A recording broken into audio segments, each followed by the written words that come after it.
كل سنة وانتم طيبين، رمضان كريم ويعيد عليكم يا رب الأيام بخير. عاملين ايه؟ يا رب تكونوا بخير. أنا دينا ودي قناتي. هنعمل النهاردة القرص الطرية الهشة الجميلة دي بأسهل طريقة. يعني انت لو مش بتعمليها خالص اخليكي تعمليها وتبقي أستاذة فيها كمان، وهتطلع معاكي طرية وجميلة. بصوا علو عاملة ازاي، وطرية وهش خالص. ويعني بصوا حتى لونها من جوه ابيض ازاي، شمع جميلة. شوفوا كملوا الفيديو معايا تشوفوا الطريقة بأسهل طريقة ممكن نعملها.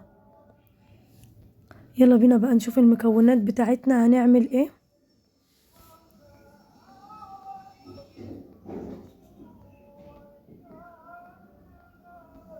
احنا هنا معانا طبق فيه مية دافية، ولا سخنة ولا باردة، دافية. انا هقولك مقادير الكيلو من الدقيق لان انا عملت كيلو ونص، فعشان ما تتلخبطوش هقول مقادير الكيلو. حضرتك عاوزة تضعفي الكمية ضعفيها، عاوزة تقللي من الكمية عادي جدا.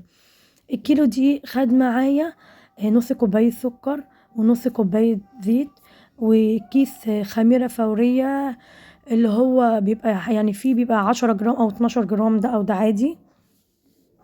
بنقلب المكونات كويس. وبعد كده انا طبعا ببقى ناخلة الدقيق.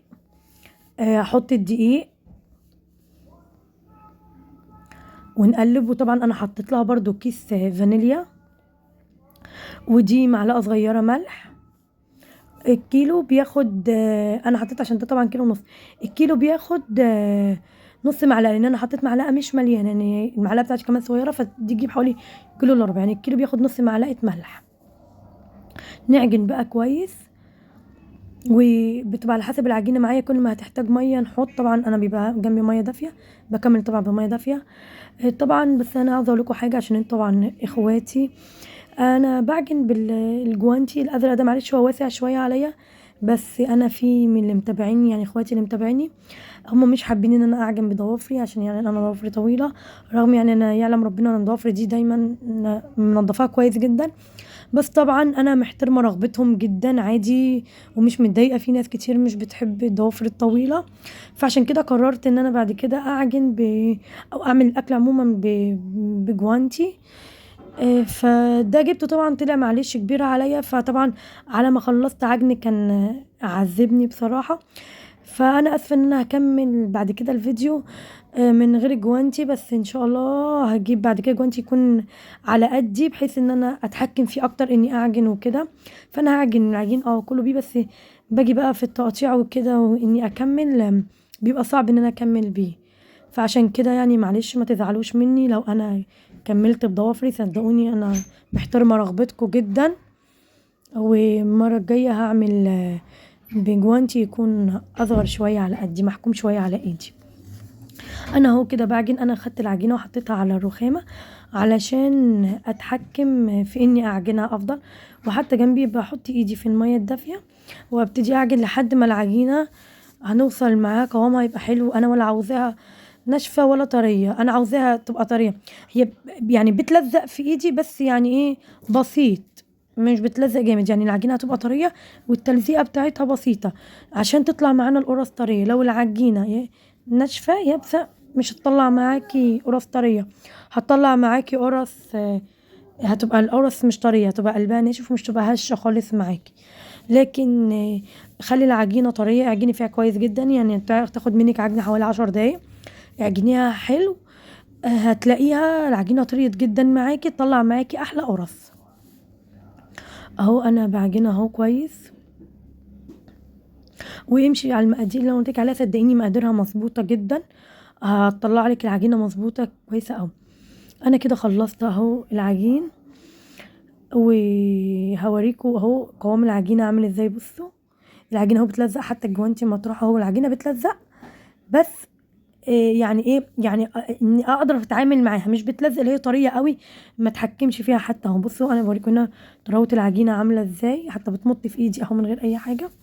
هنغطي طبعا العجينه بكيس او بالستريتش لحد ما تخمر. بنسيبها لحد ما تخمر على حسب الجو عندك، ساعه. انا هي خمرت معايا وبصوا يعني مليت الطبق. هجيب بعد كده طبق فيه زيت، عشان نقطع منه يعني العجينة، يعني بحط منه طراطيف في ايديا علشان وانا بقطع طبعا العجينة قلنا طرية فما تلزقش في ايدي، والزيت افضل من الدقيق بكتير.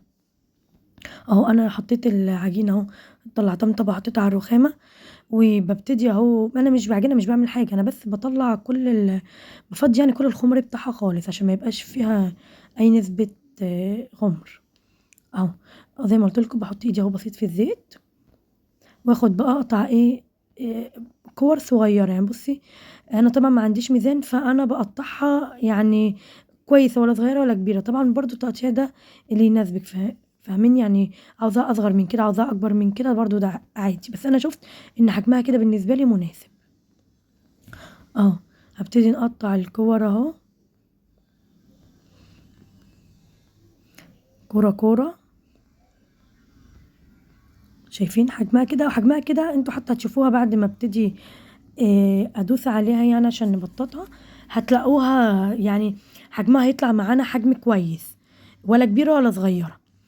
انا بقى هقطع الكمية اللي عندي دي، وبعد ما بقطعها بسيبها انا مش بسيبها تخمر، انا بسيبها ترتاح حوالي ربع ساعة عشان لما اجي افردها تفرد معايا، ما احسش ان هي عاملة زي الاستيك ولا حاجة. بص انا عملت دلوقتي انا غطيت العجين اللي بقطعه بغطيه، انا كده قطعت كمية العجين بتاعتي كلها وغطيتها اهو عشان وشها يعني ما ينشفش.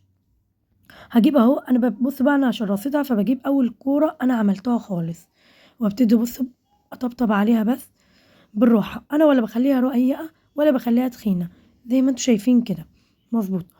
يعني ولا نرققها جامد ولا نتخنها اهي. وانا حاطة صاج بس هجيبه في الاخر، ودهناه دهنة زيت بسيطة، وببتدي بقى ارص فيه، وبتحطيه على مسافات متباعدة، يعني مثلا ما بتحطيهمش جنب بعض عشان هما لسه هيخمروا تاني فهيتضاعف حجمهم، ولما بيستووا بيتضاعف حجمهم اكتر اهو. بس اهم حاجة ان انتوا لما تقطعوا تبقوا فاكرين اول قطعة قطعتوها علشان يفرد معاكم بكل سهولة اهو. بصوا بدهن برضو الرخامة زيت بسيط، واروح مبططاها اهو، ولا تخينة ولا رفيعة، حاجة بسيطة خالص، ما بياخدش صدقوني مجهود خالص، هو خطوات لكن مش ولا بياخد مجهود ولا وقت كتير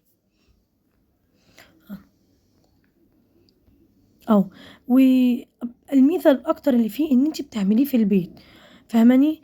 صدقوني توفير هيعمل لكم كمية حلوة جدا، وكمان انضف بكتير بمراحل، يعني معلش انتوا تاكلوه وتاكلوا ولادكم حاجة انتوا عارفينها مضمونة.